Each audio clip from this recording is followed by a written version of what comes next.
I'm 74 years old, and I need to tell you something that might be hard to hear.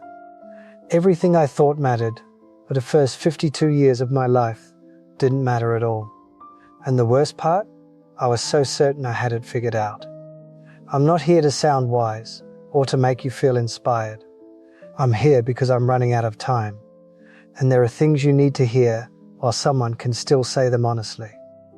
Not for me, for you. At 52, my heart stopped working the way it was supposed to.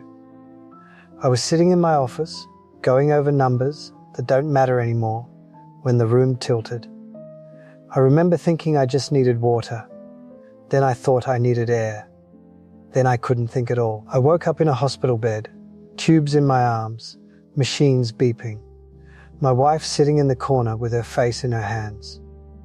The doctor said I was lucky. Lucky. I had just been yanked off the path I was walking and shown how close the edge was, and they called it luck. But you know what? They were right. Because lying there, staring at the ceiling, unable to move or work or do anything but exist, I finally understood something I'd been avoiding my whole life. I had not been living. I had been performing, going through motions, checking boxes, meeting expectations that I never questioned. And if I had died that day, what would I have left behind? A RSM, a mortgage, a list of accomplishments that no one would remember in 5 years. That's when the real fear set in. Not the fear of dying, the fear of realizing I'd never actually lived. Here's the lie you're probably telling yourself right now. The same one I told myself for decades. I have time. You don't. I see people in their 20s, 30s, 40s all saying the same thing I said. When I get the promotion, then I'll relax. When I make more money, then I'll be happy. When the kids are grown, then I'll travel. When I retire, then I'll do what I love. Let me save you 50 years of regret. That moment never comes. You know why? Because the finish line keeps moving. You get the promotion. Now you need the next one. You make more money. Now you need more. You hit the goal. Now the goal isn't enough. You spend your whole life chasing something just out of reach, and before you know it, you're 70-something years old, sitting alone, wondering where it all went. I did this. I lived this. I spent 3 decades climbing a ladder, and when I finally got to the top, I realized it was leaning against the wrong wall. And you can't climb back down. You can't start over. Time doesn't work that way. Let me tell you what no one tells you when you're young. Success is a trap. I'm saying this as someone who got everything I thought I wanted. The career, the house, the respect, and none of it filled the space I thought it would. You achieve the goal, and for about 48 hours, maybe less, you feel great. Then it fades. You're back where you started. Now you need a new goal. A bigger one. It's a hamster wheel, and I ran on it for decades. I had a friend, worked 70-hour weeks his entire adult life, built a business, made millions, kept saying he'd slow down next year. Next year he had a stroke. He was 68. At his funeral, his son stood up and said, "My father was a successful man. I just wish I'd known him." Is that the legacy you want? Here's what keeps me awake now. Not the deals I lost. Not the mistakes I made at work. The trip I didn't take because I was too busy. The relationship with my brother that I let fall apart. The book I wanted to write but kept putting off. The time I didn't spend with my children because I thought work mattered more. Your regrets won't be about what you tried and failed at. They'll be about what you never tried at all. The people you love, your parents, your siblings, your closest friends, you think you have unlimited time with them. You don't. My father died when I was 45. We had a complicated relationship. Nothing terrible, just unfinished.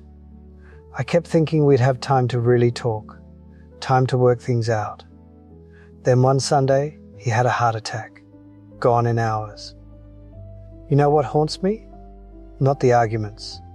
The Sundays I didn't call, the dinners I skipped because I was tired, the conversations I postponed, All those little moments I assumed I'd get back to. I never did. After my heart stopped trying to kill me, I made changes. Big ones. I stepped back from work. Started saying no to things that didn't actually matter. Started saying yes to things I'd been putting off my whole life. And in the 22 years since then, I've learned more about living than I did in the 52 years before. What matters is almost embarrassingly simple. Time with people you love. Work that means something to you, not just your boss. Experiencing things, not owning things. Being present, fully, without your mind somewhere else. I know how that sounds. When I was younger, I would have rolled my eyes. Sure, but I have bills. I have responsibilities. And yes, you do. I'm not saying quit your job and live in a van. I'm saying stop sacrificing what matters for what doesn't. Let me ask you something, and I want you to answer it honestly, even if it's only to yourself. If you died tomorrow, would you be satisfied with how you've lived so far? Not impressed, not accomplished, satisfied. If the answer is no, then what are you waiting for? What are you doing that's so important you're willing to bet your entire life on it? I'm 74 now. I've had good health since that day in the hospital, but I know I'm on borrowed time. We all are, really. You just don't believe it yet. Every morning I wake up, I'm aware of how finite this is, how little is left. Most young people don't feel that. They think they're invincible. They think they have forever. They don't. I have 3 grandchildren, and when I look at them, I see the same patterns, the same stress, the same anxiety, the same mistakes. They're chasing things that won't make them happy, postponing things that will. I try to tell them, but they don't really hear me. Not because they're bad kids, because they can't hear it yet. They're in the middle of the storm. They think their situation is different. It's not. That's why I'm saying this to you now. Maybe you'll hear it. Maybe you won't. But if even one person listens, if even one person makes a different choice, then this mattered. Every single day you're getting closer to the end. I know, no one likes thinking about that. But it's true. Your parents, if they're still alive, are getting older. One day, sooner than you think, they'll be gone. Your friends, your partner, your kids. None of these relationships last forever. So what are you going to do? Keep putting off the phone call? Keep postponing the trip? Keep telling yourself you'll make time later? Or are you going to wake up and start living like your time is actually limited? Because it is. If I could go back and sit across from my 30-year-old self, here's what I'd say. Stop trying to impress people who won't remember you. Stop sacrificing your health for a career that would replace you in a week. Stop putting off joy until someday. Stop waiting for permission to live the life you actually want. Start calling your parents more. Start taking the trips. Start doing the things that scare you. Start saying no to obligations that drain you. Start saying yes to what fulfills you. And most importantly, start now. Not next month. Not after this project. Not when you have more money or more time or more whatever. Now.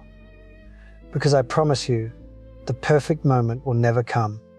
Life will always be messy, complicated, full of reasons to wait.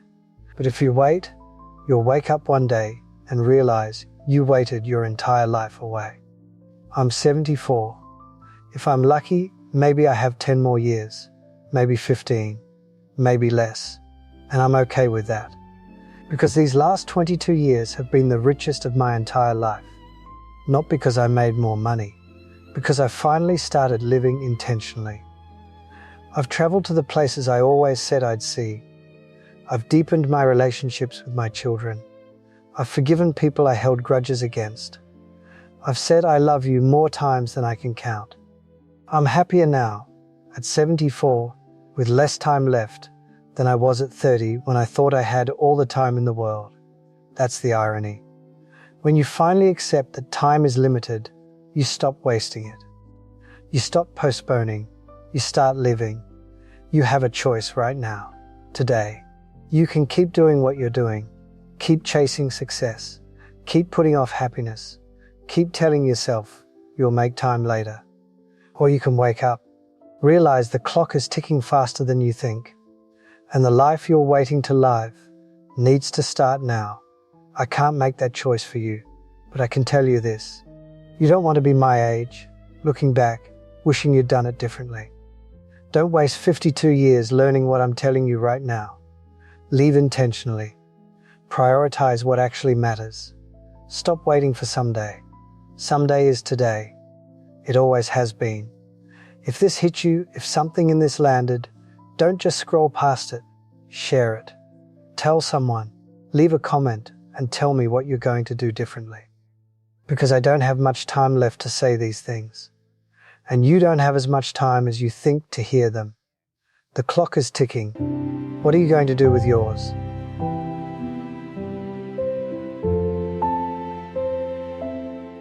This is my story. Now I want to hear yours. If you've lived long enough to understand what truly matters, or if you're still searching for it, share your story with me. Your thoughts, your images, your truth. I'm building a series of real voices, real lives, real regrets, and realizations. And yours might be the one someone else needs to hear. Send me your story. Let's build this together. Because we're all running out of time, but we still have time to tell the truth.